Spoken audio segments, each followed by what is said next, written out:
देखिए class 9th वाला है, क्लास 9th का 5.1 का क्वेश्चन नंबर 2 बोला है कि इसको परिभाषित करना है, ठीक ना। तो पहला दिया है समांतर रेखाएं, पैरेलल, ठीक ना। पैरेलल मीन्स क्या होता है, समांतर होता है, ठीक ना। पैरेलल रेखा का मतलब देखिए बोला है कि परिभाषित करना है, कैसे लिखना है तो मैं बताऊंगा नहीं लिखना कैसे है, मैं बोल दे रहा हूँ, उसी को क्या करना है, ध्यान से सुनना है। यहाँ देखो, किसी समतल पर स्थित, मान लो ये समतल है ना, है, लिखिएगा कि किसी समतल पर स्थित वैसी दो रेखाएं, ठीक है, जो मैं बोल रहा हूँ वही लिखना है। किसी समतल पर स्थित वैसी दो रेखाएं जो एक दूसरे को कभी भी प्रतिच्छेद न करे या एक दूसरे को काटे नहीं, लिख सकते हैं आप लोग ना, एक दूसरे को कभी भी किसी बिंदु पर प्रतिच्छेद नहीं करे और इनके बीच की दूरी हमेशा क्या रहना चाहिए, समान होनी चाहिए या लंबवत होनी चाहिए। नहीं, अगर मान लो इस तरह है तो इस पर बनाओगे सीधा सीधी तो 90 डिग्री का एंगल बनना है कि नहीं। तो आप लिख सकते हो कि किसी समतल पर स्थित वैसी रेखाएं जो, ऐसी दो रेखाएं जो एक दूसरे को कभी भी प्रतिच्छेद ना करें या एक दूसरे को कभी भी काटे नहीं और उनके बीच की दूरी क्या हो, लंबवत हो।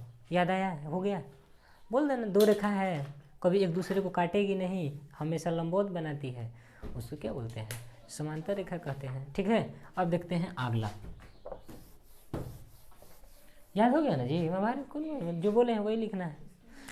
अब दूसरा नंबर देखते हैं। देखिए दूसरा नंबर परिभाषित कर रहे हैं, बोला है कि लंब केंद्र कहते हैं। लंब किस केंद्र किसे कहते हैं, तो मान लंब रेखाएं, चलो कोई बात, हाँ सॉरी सॉरी सर, गुड।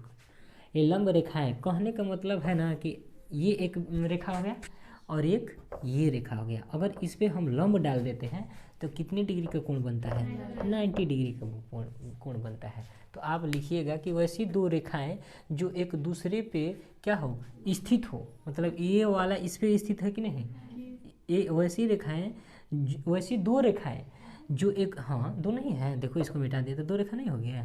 तो वैसी दो रेखाएं जो एक दूसरे पे क्या हो, स्थित हो, ठीक ना, एक दूसरे पर स्थित हो और समकोण का क्या बनाती है, समकोण कोण का निर्माण करती है, समकोण कोण का क्या करती है, निर्माण करती है, उसी को लंब रेखाएं बोले जाती हैं। आप देखो जैसे कि हम कुछ किसी पर भी मान लो कि अगर हम कह दें कि कैसे, अगर मान लो ये वृत्त है ना और वृत्त से मैं कर दूँ इस तरह, जैसे कि आप लोग को अभी 10 में पढ़ाया रहे थे ना, तो अगर कहीं भी अगर मान लो इस तरह करके कैसे कर दूँ, अगर मान लो कि कहीं से यहाँ पे भी अगर मान लो कि दो एक ये क्या है, एक ये व्यास है और ये क्या है, जीवा है, अगर इस पर भी बांटते हैं तो ये आधा आधा बढ़ जाती है। नहीं, अगर कोई भी चीज़ से अगर हम लंब डालते हैं, ऐसे मान लो एक त्रिभुज है तो यहाँ कितने डिग्री का कोण बनता है, 90 डिग्री का, या यहाँ से भी डाल दिए तो कितने डिग्री का कोण बन गया। कोई भी रेखा पे लंब पड़ती है तो 90 डिग्री का निर्माण होता है, सीधा बात। तो आप कैसे कहेंगे कि वैसी दो रेखाएं जो एक दूसरे पे क्या हो, स्थित हो, ठीक ना, और वहाँ पे समकोण कोण का क्या करती है, निर्माण करती है, उसी को क्या बोला जाता है, लंब रेखाएं बोला जाता है।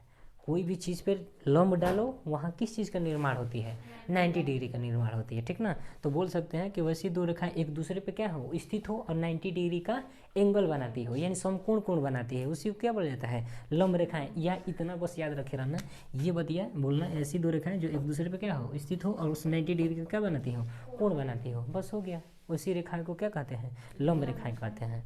कोई बड़ी बात है नहीं, बात है, बस ऐसे करके दिखा रहा हूँ।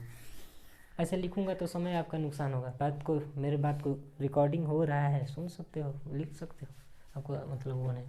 अब रेखाखंड क्या होती है, तीसरा नंबर मैटर देखते हैं। रेखाखंड देखना, वैसी रेखा, ध्यान में रखें कि वैसी रेखा जिनके दोनों अंतिम छोर फिक्स हों, वैसी रेखाएं जिनके दोनों अंतिम छोर क्या हो, फिक्स हो, उसी को क्या बोलते हैं, रेखाखंड कहते हैं। कौन बड़ी बात है, वैसी दो रेखाएं, अरे वैसी दो बिंदु जिनके अंतिम छोर क्या हो, फिक्स हो, दोनों अंतिम छोर क्या हो, फिक्स हो, वैसी रेखा को क्या बोला जाता है, रेखाखंड बोला जाता है। कोई दिक्कत है, चलो आगे चलते हैं।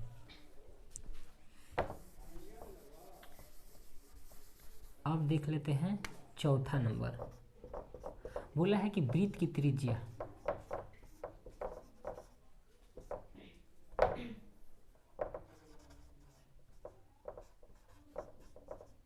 वृत्त की त्रिज्या क्या होती है, बोलिएगा आप। देखो सब क्या कर रहा हूँ, चित्र बना के पर्दा से दिखा दे रहा हूँ कि आपको क्या करेंगे याद रहेगा।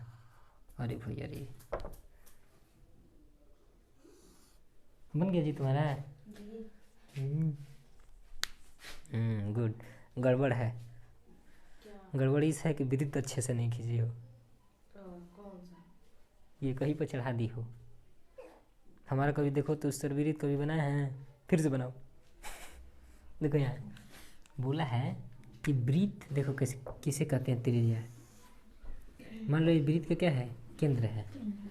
देखो वृत्त का केंद्र, तो वृत्त के केंद्र से, देखो वृत्त के केंद्र से परिधि तक की दूरी को क्या बोलते हैं, त्रिज्या कहते हैं। त्रिज्या को r से डिनोट किया जाता है।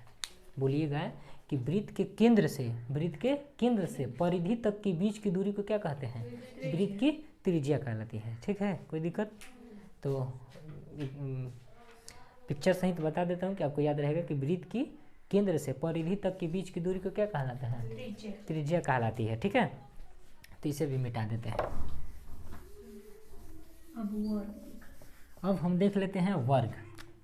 वर्ग में क्या होता है कि चारों भुजा क्या होती हैं, बराबर होती हैं। वैसी आकृति जिसके चारों भुजा क्या हो, बराबर हो, उसी को क्या कहते हैं, वर्ग कहते हैं। कोई दिक्कत? हो गया। जय हिंद, जय भारत।